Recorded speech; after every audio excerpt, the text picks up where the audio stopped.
Hello friends, भाई बहन mummy blogs में सभी का स्वागत करती हूँ। उम्मीद करती हूँ अच्छे हेल्थ में होगे और परिवार का ख्याल भी रखते होंगे। तो यहाँ तो राधिका और राधिक मम्मी आई हैं घर वापस, और आते ही गुनगुन ने सारा पोल पट्टी समर का खोल दिया। पर गुनगुन, तुमसे मैं एक चीज़ बोलना चाहूँगी।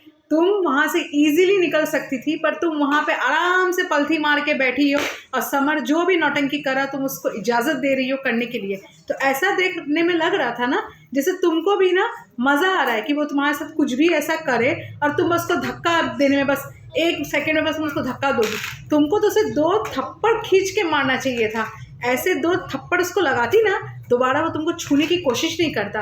और वो तुम्हारे को जो मन में आ रहा है वो बोल रहा है, और तुम वहाँ बैठे बैठे ये क्या बोल रहे हो समर, ये क्या कर रहे हो समर, ये ऐसे बोलने से नहीं चलता है। दूसरी औरत कोई होती ना सामने तो ले जूता मारती पकड़ के कि मुझे तुम हाथ देने की तुम्हारी हिम्मत कैसी हुई, और तुम वहाँ पे पलथी मार के आराम से बैठी हुई हो।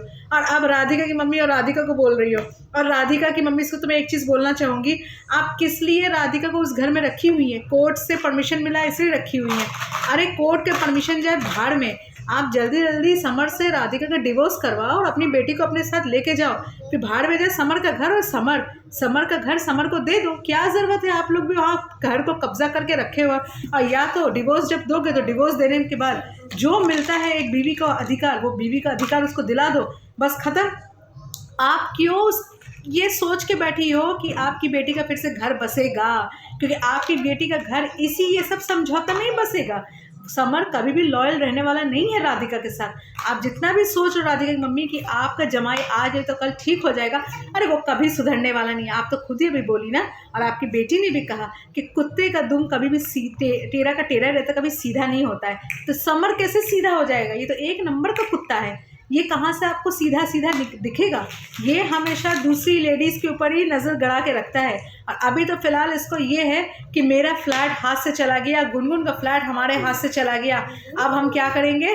तो यहाँ गुनगुन के पीछे फिर से हाथ धो के पड़ रहा है कि गुनगुन अपने गृहस्थी को फिर से बर्बाद कर दे और उसके चुंगल में फिर से फंस जाए। इसलिए वो कभी नहीं चाहेगा कि ध्रुव और गुनगुन की कोई भी संतान हो। और यहाँ पे समर को तो पता नहीं, उसको कभी रियलाइजेशन नहीं होगा वो अपने जीवन से कितना खेल रहा है, और दूसरे के जीवन से वो खेलने में चालू हो जाता है। और यहाँ समर की मम्मी जो हमेशा की तरह गायब हो गई है सीन से, वो कब वापस आएंगी? जब सारा मुद्दा क्लियर हो जाएगा तब तो वो वापस आएंगी, बोलेंगी मुझे तो कुछ पता ही नहीं था। तो यहाँ पे तो भाई सब कुछ तो अनोखा अनोखा ही दिखता है, जो चीज़ होना चाहिए वो चीज़ तो होता ही नहीं है। तो देखते हैं आगे क्या होता है। फिलहाल तो यहाँ बड़ी अच्छे से मिठाई खिलाई जा रही है, और मिठाई खिलाने के बाद समर का पोल पट्टी भी खोला जा रहा है। तो अब पता चलेगा समर बाबू को कल, जब राधिका की माँ करेगी सामने आमना सामना गुनगुन का, और यहाँ पे सारा पोल पट्टी सामना सामनी आमने सामने होगा, तेरी भी चुप मेरी भी चुप। तो चलिए देखते हैं कौन बनेगा किसका पति और कौन करेगा क्या, कल ही पता चलेगा। तो चलिए, आपको ब्लॉग अच्छा लगा प्लीज़ एक लाइक ज़रूर कीजिए, चैनल में प्लीज़ सब्सक्राइब ज़रूर कीजिएगा। तब तक के लिए बाय बाय।